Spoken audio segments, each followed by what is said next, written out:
Hey YouTube, Micro Powerful of Games here, bringing you a fan favorite deck pro that we've been working on.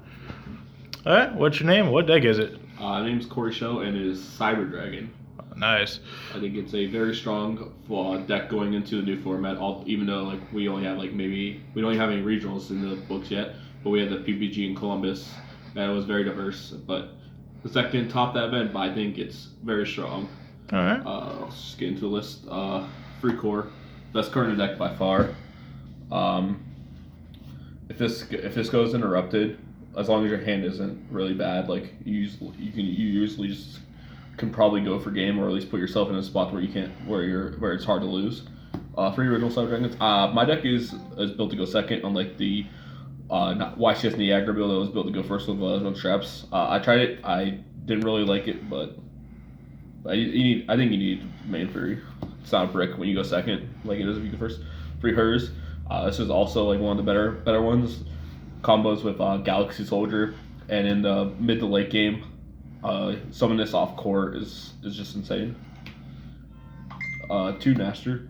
I think two is good. I think three's too cloggy, but I think having the second copy is very good. And a lot of times like you open a machine dupe.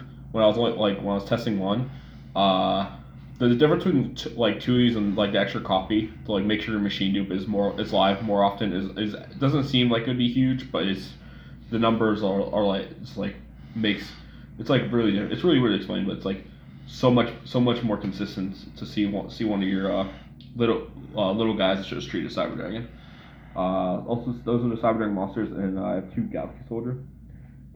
Honorary Cyber Dragon. Yeah, make helps you make affinity with hers. It's you don't even lose cards to do it. Then I play 12 hand traps. Free Ash Blossom, probably the best hand trap I've ever printed. I like Maxi, but best one that's still legal. Plus you got the new Foot Fetish one. Oh yeah, I actually like the art. But, free permanents. Hand trap. Free Veiler. I think this type of effect is really strong in the form of Salad, Thunder, and Pure Orcus being the two decks that people are thinking is gonna be the best deck. And there's a card in each of those decks where if you use either of those, they have to end on a weak board. And free Nibiru. Cards insane against the decks I just mentioned. And of course there's other decks in the format, but I want to be more prepared for those and have deal with those decks in games to improve the side deck. Okay. Does it also help that Nibiru and effectively are light monsters? Oh yes, it's actually huge. Instead of if Ghost Soldier was better in the format, I would play that over Impermanence just because it's a light monster, but I don't think Ogre's that good right now. Free road in the deck makes the deck really consistent. One power plant. This card searches for your Galaxy Soldier, which is important. Also, it could just be another emergency. Needs to be. Yeah, and then Cyber Roast System. I think this card is really good, especially in the mid to late game. Watch Reborn is good. And free machine dupe. This card is good. If it resolves, you probably win. Especially since people want to ash the core and you just punish them by activating this. Oh yeah. If they ash your core and you machine dupe, you probably still win. Especially because they're down a card because they ashed. Then some one ups. Upstart Reborn. Monster Reborn's really good, especially when you get Reborn Infinity, Nova, that kind of stuff.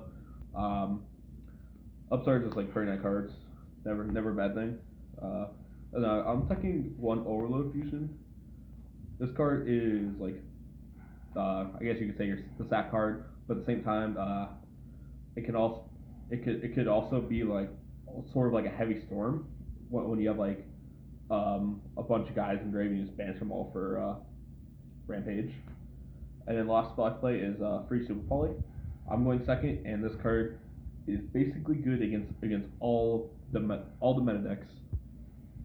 Thunder Dragon or Thunder Dragon, Salad. It's all good. And then the only trap I play is the one overflow. Cards insane. It's like basically Icarus stack. I'll go to the extra deck next. Mm-hmm. I play four contact fusions. Last format I was playing I was playing 3 and then 2 fortress, but with striker base not gonna be seeing a lot of play anymore, and Orcus getting bumped down. I don't think the second one's necessary, and I replace it with other stuff. Would you consider cutting Mega Fleet to 2 or? You Mega Fleet's just it's like almost always good. The third one doesn't come up every game, but like in the grind games it does. So I don't think I would cut it. One Rampage for the Overload Fusion, and if you get Nibiru'd on your Cyber Dragon Nova, you can summon this and keep going. And then 3 of the Super Poly targets. This one's for Salad. This one's basically only for Thunder, and this one's for everything else. Basically everything except for Salad. Yeah. I thought about playing the new one out of the one side set that is basically the three dark ones. Yeah. But I feel like this comes up more, especially against Pure Thunder when they make Titan and stuff. Being able to go Fuse your Colossus and Titan for this. Yeah. It's just too good. And the free dark ones is sort of like some people play around starving venom by only having one dark, so so that's definitely not going to help my cause. Then for links, I play Omirage for the core play. Make this so you can get a Cyber Engrave for your repair plant, and you make a Nova. Cyber one Seeker. I don't think you need more than one. There's been a couple times where I sort of wish I had a second one, but overall I think one is perfectly fine. Especially when there's ways to bring it back. Until I get 2 generic links. Phoenix is just a good card in general. Back removal, and then I play this because sometimes you super pull your opponent and then you clog up the zone. And you clog up the zone, so you need a generic one that points down. Making Phoenix doesn't help you because it doesn't give you a zone. Would you consider Lambda because Lambda's a little bigger? Yeah, I think the difference is very very small. Yeah. If you play Gamma, I think you have to have Lambda, but I gotcha. I think it's not really that relevant. I played 1 Nova and 2 Affinity. I only think you need 1 Nova because you can reoccur it. Plus, if you ever gonna make 2 rank 5s in this deck, it's really hard. You have to you have to do thing plus Madame Machine do. And on to my side deck. So my side deck is very heavy onto the rogue decks, control deck type stuff, and very low on the combo-esque decks. Like Gaia's Subterror. Yeah. So the only thing I really have for the meta decks is 2DD Crow. I think it's really good against Salad, and it's really good against Orcus. And I'm pretty sure there's probably other random decks that Crow's good against. I'm not thinking about. No, one guy who still plays Striker. It's okay. It's okay against Striker. It's not the best. Not the best. You could DD Crow there one Widow Anchor. Free Evenly Matched, free Twin Twister, and free Pankertops. These are my cards that side in against the back row decks, control decks, however you want to call them. Yeah, you pretty much it's easy on styles. You just side out the Super Polys and other going Super Polys, the Pankertops. Usually Baylor isn't that good against those decks. Same with Impermanence. So you switch out those 9 for these 9. Yeah, it depends. You got a little wiggle room which ones you want to keep in, you don't, depending on what the exact deck is. I think these are all just super A plus against those decks. And then I do not have possession of them right now, but free Artifact Sanctum and a Scythe. I side these just so when you're a lot of players, if they know you want to go second, they will sometimes after game 1 opt to go second, and I just side these, and whenever I think I'm gonna have to go first because Scythe basically ends like your opponent's turn no matter what they're playing. D barrier for link monsters. D barrier for everything. Pretty much.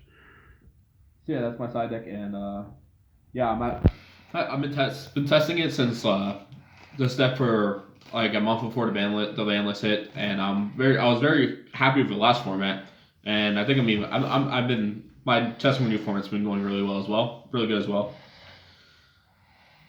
So yeah, been testing against like Orcust, a couple other things. Now, would you say, my opinion, the worst matchup for that deck is the control deck. So obviously, why you side heavy for those decks. I think the control decks they're not great, but you definitely have tools to win game ones against those decks. Sucks when you draw like Nibiru's and stuff, but overflow is insane. If you resolve Rampage effect on summon, those are the kind of things that let you win. And sometimes like they have trouble playing for Affinity Negate, which is very very excellent. All right. Anybody you want to shout out in this video? I would like to shout out my team, Power for Life, obviously. I'd like to shout out my friends I test with. I want to do a big shout out to Yang Wu for how well he's been doing recently. And yeah, that's about it.